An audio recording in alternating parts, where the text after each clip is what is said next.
In today's video, I'm going to teach you how to create a new document in Appwrite. Before you can add a document in Appwrite, you need a place for it to live.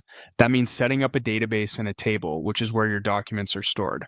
In this walkthrough, we'll use the Appwrite Cloud Console to create a new database and a new table, so you're fully set up and ready to add documents next. Start by opening the Appwrite console in your browser and signing in. Once you're in, you'll land on your organization's dashboard. At the top, there's a search bar you can use to quickly find an existing project by name. If you already have a project set up for your app, type a few characters and select it from the results. If you don't have a project yet, go ahead and create one now using the Create Project option. Give it a clear, descriptive name so it's easy to recognize later. After the project appears on your dashboard, click the project to open it. Inside the project, look at the left sidebar and choose Databases. This is the section where you'll manage your databases, tables, attributes, and documents. If this is your first time in here, the page will be mostly empty and prompt you to create a database. Click Create Database. You'll be asked to provide a name. Pick a name that reflects the type of data you plan to store, such as app data, main, or something specific to your feature. Consistent naming conventions help keep things organized, especially when you have multiple environments like development and production. When you're happy with the name, confirm by clicking Create. Appwrite will provision the database and take you to its overview page. Next, you'll create a table inside that database. In Appwrite's databases product, a table is the container that holds your documents, similar to a collection in other systems.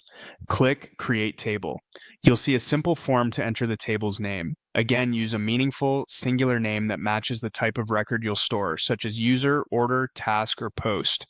This makes your structure intuitive for everyone on the team and reduces confusion when you start adding attributes and running queries. After typing the name, click Create. When a create action triggers changes to your database schema, Appwrite may show a panel summarizing what's about to be applied. Review the details, then click Apply to confirm.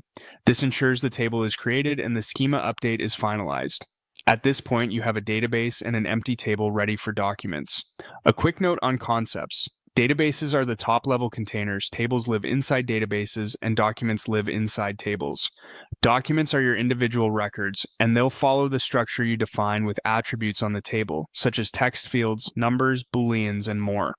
If you plan to query or filter documents, think ahead about the attributes you'll need, and consider indexing them later for performance. A few tips as you get ready to add documents. Choose clear, consistent names for databases and tables.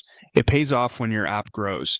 If you're working with teammates, make sure project roles and permissions allow you to view and edit the database. If you don't immediately see the databases section, you might be on a different project or using a role without access. And if a button looks disabled, double check that all required fields like the name are filled in. Once your table exists, the next natural step is to define attributes for your records and then add your first document either from the console or through an Appwrite SDK in your app. Keeping your schema intentional now makes adding and validating documents smoother later. And that's it. You've opened your Appwrite project, created a database, added a table, and applied the changes so your environment is ready for documents. In an upcoming video, we'll continue from here by defining attributes and inserting documents, plus a quick look at permissions and querying so your data is both structured and secure.